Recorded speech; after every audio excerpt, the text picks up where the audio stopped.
الحمدللہ، اللہ تعالیٰ کا لاکھ لاکھ شکر ہے کہ مالک الملک نے اپنی یاد کی توفیق اور موقع عطا فرمایا۔ لاکھوں اور کروڑوں درود حضرت محمد مصطفیٰ صلی اللہ علیہ وآلہ وسلم پر، جن کے طفیل مالک الملک نے یہ مہربانی عطا فرمائی۔ سامعین کرام، اللہ تعالیٰ نے قرآن پاک میں ارشاد فرمایا، اعوذ باللہ من الشیطان الرجیم، بسم اللہ الرحمن الرحیم۔ اور حرام ہیں تم پر خامدوں والی عورتیں، مگر وہ عورتیں جو تمہارے ملک میں آ جائیں۔ فرض کیا ہے اللہ تعالیٰ نے ان احکام کو تم پر اور حلال کر دی گئی ہیں تمہارے لیے ما سوائے ان کے، تاکہ تم طلب کرو اپنے مالوں کے ذریعے پاک دامن بنتے ہوئے، نہ بدکار بنتے ہوئے۔ پس جو فائدہ اٹھایا ہے تم نے ان سے، تو دو ان کو ان کے مہر جو مقرر ہیں، اور کوئی گناہ نہیں تم پر جس پر تم آپس میں راضی ہو جاؤ مقرر کیے ہوئے مہر کے بعد۔ بے شک اللہ تعالیٰ علیم اور حکیم ہے۔ اور جو نہ رکھتا ہو تم میں سے اس کی طاقت کے نکاح کرے آزاد مسلمان عورتوں سے، تو وہ نکاح کرے جو تمہارے قبضہ میں ہیں، تمہاری کنیزیں جو مسلمان ہیں، اور اللہ تعالیٰ بہتر جانتا ہے تمہارے ایمان کو۔ بعض تمہارے بعض سے ہیں تو نکاح کر لو ان سے ان کے سرپرستوں کی اجازت سے، اور دو ان کو مہر ان کے دستور کے مطابق، پاک دامن بن جائیں، نہ بدکار اور نہ بنانے والی ہوں پشیدہ یار۔ اور جب وہ نکاح سے محفوظ ہو جائیں، پھر وہ ارتکاب بدکاری کریں، تو ان پر اس سزا کا نصف ہے جو آزاد عورتوں کے لیے ہے۔ یہ حکم یعنی لونڈیوں سے شادی کرنے کی اجازت اسے ہے۔ جس کو گنہگاری کا خدشہ ہو، تمہارا صبر کرنا بہتر ہے تمہارے لیے، اور اللہ تعالیٰ بخشنے والا مہربان ہے۔ پچھلی مرتبہ اللہ تعالیٰ کا فرمان آپ نے سنا کہ کون سی عورت کس مرد کے لیے جائز ہے اور کون سی ناجائز ہے، اور آپ کو یہ بھی بتایا تھا کہ مالک الملک نے اس سلسلہ میں ماں، بیٹی، بہن، پھوپھی، خالہ، بھتیجی کے احترام کا حکم ایک ایک کر کے واضح کیا، جس کا مقصد صفائی، پاک دامنی، عفت، عصمت اور باہمی احترام پر مبنی ہے۔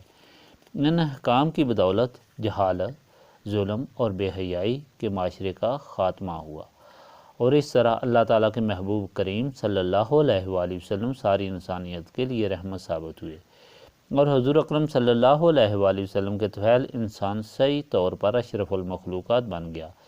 اس بنا پر اللہ تعالیٰ نے اپنے بندوں کو حکم دیا کہ اللہ تعالیٰ کا شکر ادا کرنے کے لیے اور اللہ تعالیٰ کو راضی کرنے کے لیے اس کی اطاعت کی جائے، اور اللہ تعالیٰ کے محبوب کریم صلی اللہ علیہ وآلہ وسلم کے مکمل نمونے بن جائیں، اور ہر ادا، گفتار، رفتار اور عمل میں اپنے آقا کریم صلی اللہ علیہ وآلہ وسلم کے ایسے پروانے بنیں کہ اس طریقہ سے ایک کامل فنا فی الرسول دکھائی دیں، اور اگر اس طرح اپنے آپ کو نور نبوت سے رنگ لیا تو اللہ تعالیٰ کے محبوب بن جاؤ گے۔ یہی عمل نسبت رسولی صلی اللہ علیہ وآلہ وسلم ہے، جس کی تعلیم کا سلسلہ جاری ہے۔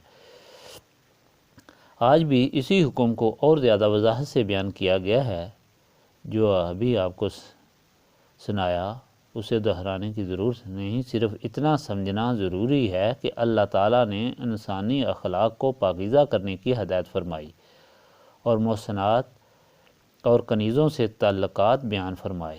اس لیے یہ سمجھنا ضروری ہے کہ محسنات کون ہیں اور کنیزیں کون ہیں۔ محسنات وہ ہیں جو اپنی عصمت اور عفت کی حفاظت کرنے والی آزاد مستورات ہیں، اور کنیزیں وہ ہیں جو کفار کے ساتھ جنگ میں گرفتار ہوں اور کسی کی ملکیت بن جائیں، جو صرف سربراہ مملکت اور امیر کے دینے سے مملوکہ بن جائیں۔ دونوں کے ساتھ کسی طرح تعلق رکھا جائے۔ آپ نے اس حکم میں اس کی تفسیر سنی۔ اللہ تعالیٰ نے حکم دیا کہ یہ سارے اعمال تم اسی وقت کر سکتے ہو جب تمہیں یہ خبر ہو کہ اللہ تعالیٰ کے احکام پر عمل کرنے سے تمہیں دونوں جہانوں کی بھلائی نصیب ہوگی، دونوں جہانوں کی شرمندگی سے تم محفوظ ہو جاؤ گے، اور دونوں جہانوں میں عزت سے سرفراز ہوگے۔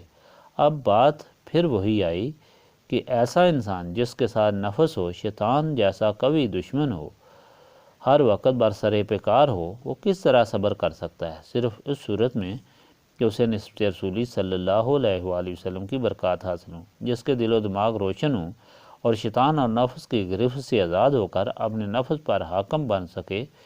یہی وجہ ہے کہ سب سے پہلے نسبت رسولی صلی اللہ علیہ وآلہ وسلم حاصل کرنا ضروری ہے، اور نسبت رسولی صلی اللہ علیہ وآلہ وسلم حاصل کرنے کے لیے سینے کی صفائی کی ضرورت ہے، اور سینے اللہ تعالیٰ کی یاد سے صاف ہوتے ہیں۔